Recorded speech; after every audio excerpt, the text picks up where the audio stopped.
好，我们接下来看马太福音第5章登山宝训。登山宝训里面，我们要问大家几个问题啊。第一个，一共有几个福？说8福的都是受系统识别影响了啊。如果你这个看重文本的话，你再读一遍，你发现不是8福啊，是吧？你们去把等一会儿我们会来讲啊。很多人认为这个是这个基督教一个道德的一个典范啊，就是说，是对一个乌托邦的完美的一个总结啊，就是说如果每个人都可以做到8福里面这样啊，那这个世界就完美了。可是我们知道，我们得救不是靠着行为，对吧？而是靠于神的恩典，不是靠着好行为进入神的国。那登山宝训的重点是什么呢？既然行为不是进入神国的要求，那为什么我们还要遵行登山宝训呢？而且为什么大家都会忽略第12节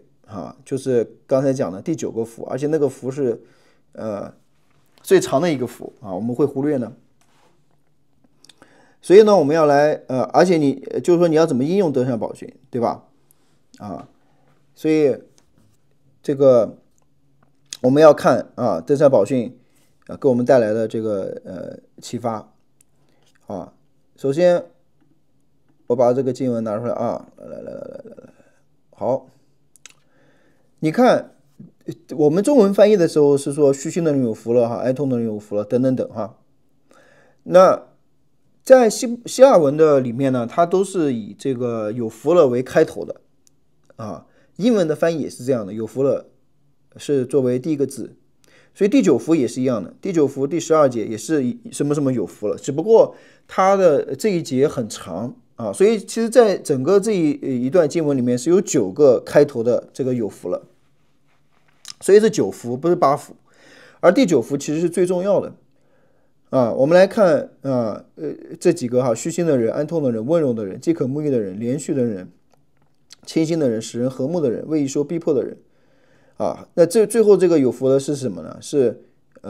这个逼迫你们的，对吧？你们有福了。那这个里面你还是像我刚才讲的那个逻辑你要想一想这些福虚心的人、哀痛的人、温柔的人等等这些人，他到底是在讲什么？是指什么样的人？他跟旧约的联系是什么？旧约里面是讲什么是福，而且他这个有福了这个结果就是这个得到这个福气好像都差不多都聚焦在神的这个国当中比如说你要可以见神成为神的儿子承受地土得到安慰好像都是跟神的国相关的。那第9个福天上的赏赐也好像是指向我们得到的这个神给我们的这个恩典，尤其是因着耶稣受到逼迫所得到的赏赐。所以在这里8福和9福这登山宝训里面其实更多指向的不是这个我们的行为，而更多指向的是我们的一个身份。他在描述的是在神国当中的人究竟是怎样的人所以登山宝训看起来好像是我们要为主做什么，对吧？我们要虚心，我们要哀痛，我们要温柔。其实它是展现基督为我们做了什么这是一个所谓神圣的被动式那所以这些福气不是告诉我们怎么做可以成为一个好人而是聚焦在神的救恩、神自己的祝福当中那我们就来看比如说这个我们就传统我们还说这个8福其实是9福，你要记住第一组前4个虚心的人、哀痛的人、温柔的人和饥渴慕义人，这四种人这4个形容词它的开头呢希腊文都是同一个字母开头的，都是以派为开头的，所以这4个是一组那虚心的人呢，他在这个原文里面是指邻里贫穷的所以你看这里面并不是指物质的贫穷，而是指邻里贫穷。而且在旧约里面当提到这个贫穷的时候，他更多讲的是什么如果你问以色列人指这个贫穷的人后面我们会看到以赛亚书，你就知道这个贫穷的人更多是指向流亡时期的以色列民那在新约当中也是一样的，你看加拉太书2章10节当保罗跟这个彼得啊这些门徒使徒们商量的时候，我们要纪念我们当中的穷人的时候啊，他更多是指向我们这些圣徒啊，就是在耶路撒冷的圣徒啊，所以是指向神的子民。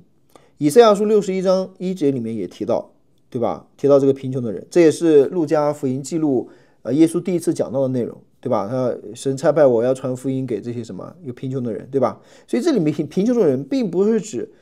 经济上贫穷的，它更多是讲到一种身份的状态啊，就是这个在旧约里面，因为以色列人受压迫嘛，他们流亡嘛，对吧？他们没有自己的国家啊，所以他们被称为是贫穷的人。所以以赛亚是用贫穷的人来指向整个流亡时期的以色列人，所以这是旧约的用法。所以当你在讲这个贫穷的人的时候，你不要只把它字面意思理解为就是我没有钱就叫贫穷的人，没有钱人就有福了，有钱人就没有福，是不是啊？不是这样解释的啊，所以要跟旧约联系到一块儿。好，那哀痛的人是什么样的人？是天天哭的人就有福了吗？我不知道你们解读八福的时候是怎么解读的。如果你从字面意义上来说，那就是天天哭的人，是吧？那你怎么能够说天天哭的人是有福的呢？伤心的人是有福的呢，是吧？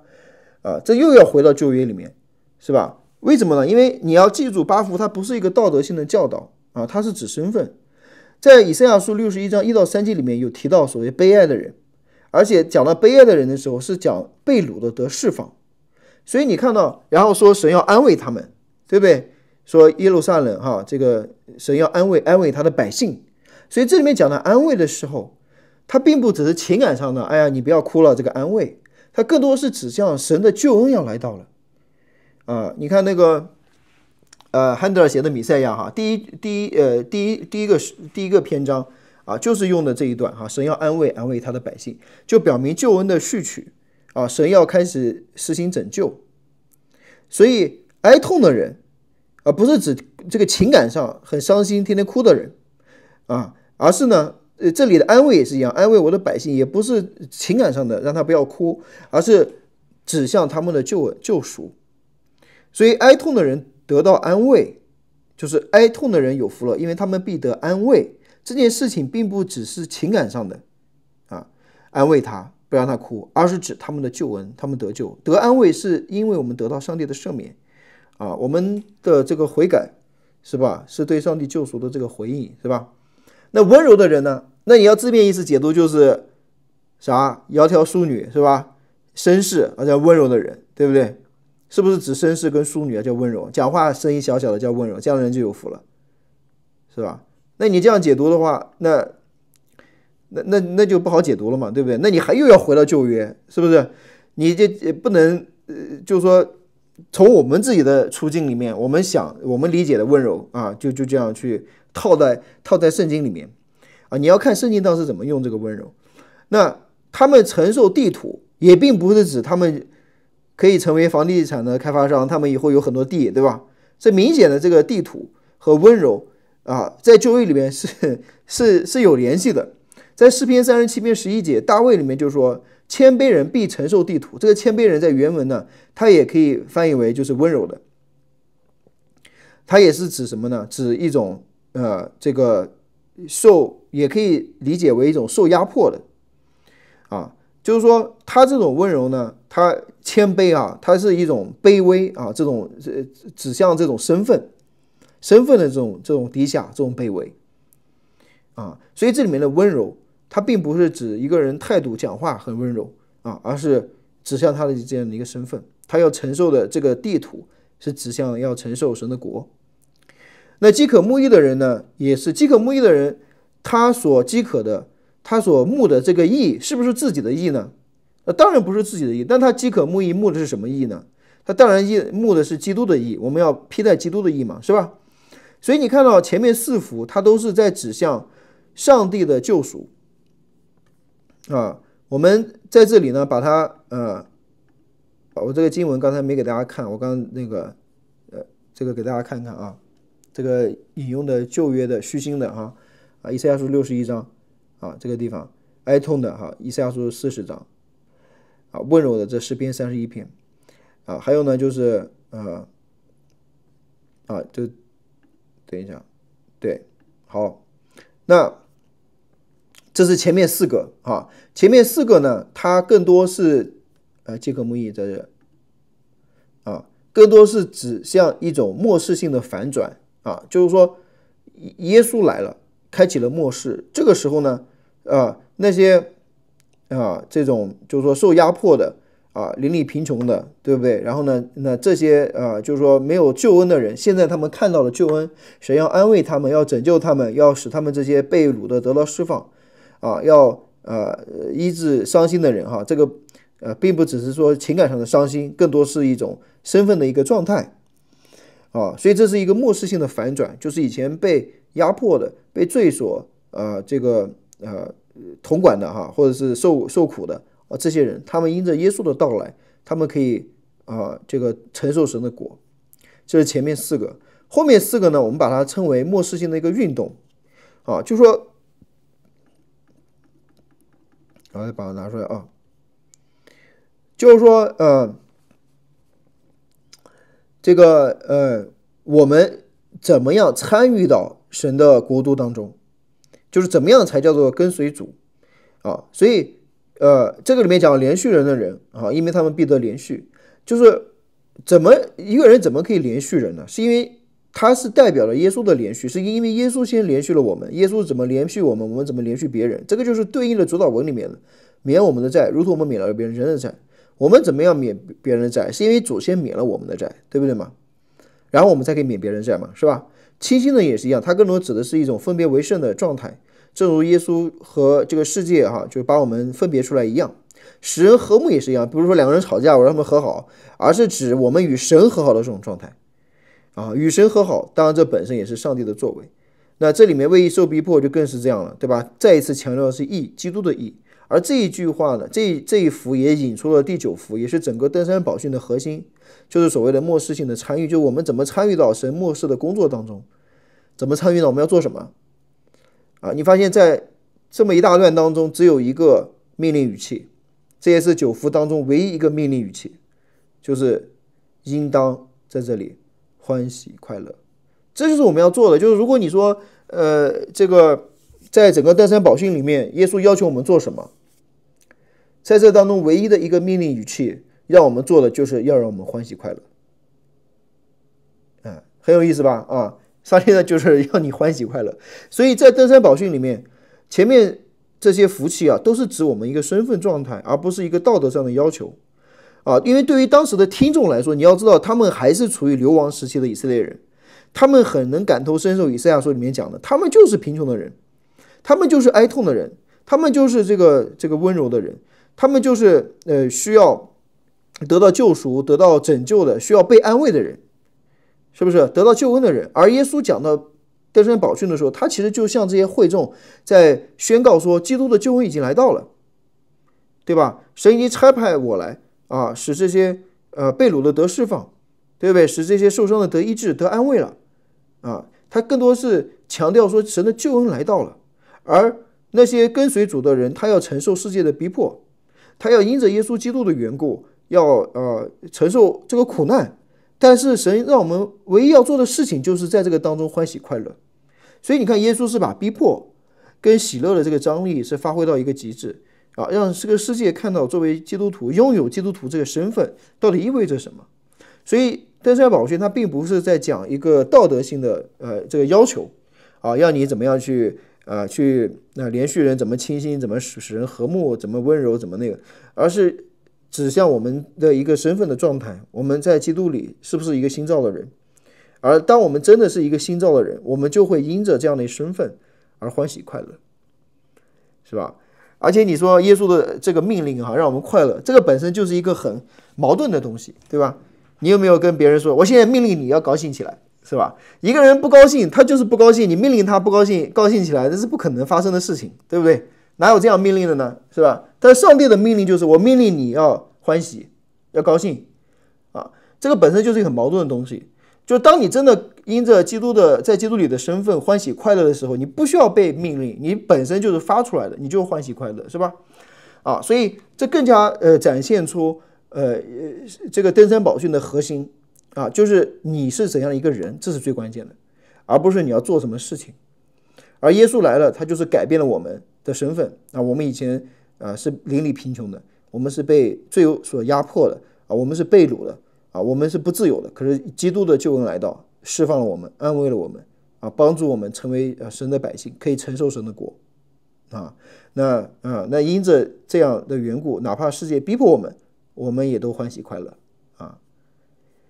好，怎么样？这个八福讲完了，有没有什么问题？我要加快点速度啊。也就是说，我们的道德，这个登山宝训它并不是一个道德教导，而是圣要借此告诉我们我们的身份和这对，种马丁路德金这个道德式的规劝啊，他们看的登山宝训啊这种完全不一样，他们是打算靠这个遵行这个，嗯而这段经文其实要告诉我们，我们已经是了，嗯，感谢主。对。所以当时的犹太人听到这个地方，他们一定会联想到啊，他们当时的处境啊，因为他们就是被压迫这个被掳的人，对不对嘛？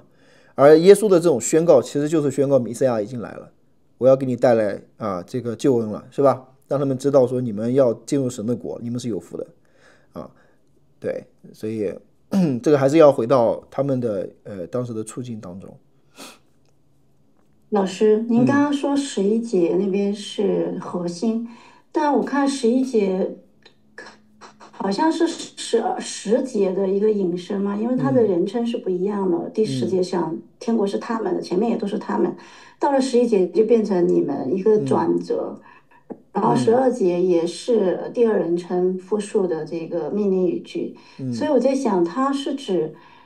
怎么理解跟11节、12节跟10节之间的关系呢？就是11节呢，因为我们是翻译是没有一个这样的一个结构，但是在原文里面，它讲到有福的时候，都是跟前面8福都是同样的结构。你看原文你就能看出来，就是说什么样的人是有福的，他是把有福放在前面。对，是，对，有福的是那些使人和睦对，的，有福的是为义受逼迫，然后有福的是那些人因着我就是辱骂你们、逼迫你们、回报你们。所以第11节就是如果你按照它原文的结构的话，它就是很清楚的有就是说每一个都是以有福的为开头，总共有9次啊，所以第9次应该是一个独立的。当然你可以说是第10节好像是一个更进一步的解读是吧？啊，尤其是因着主，因为他讲的为义受逼迫的时候，只是一个比较笼统的说为义受逼迫，而到最后一个他就讲的就像你说的，是因着我，你看到没有？所以他把整个的这个重心转移到基督的身上了啊，是因着我的缘故，辱骂你们、逼迫你们啊，你们就有福了啊，所以也更加看到了就是登山宝训的核心啊，那个核心不是我们，而是基督啊，是因着基督的缘故，我们可以得到这个福气。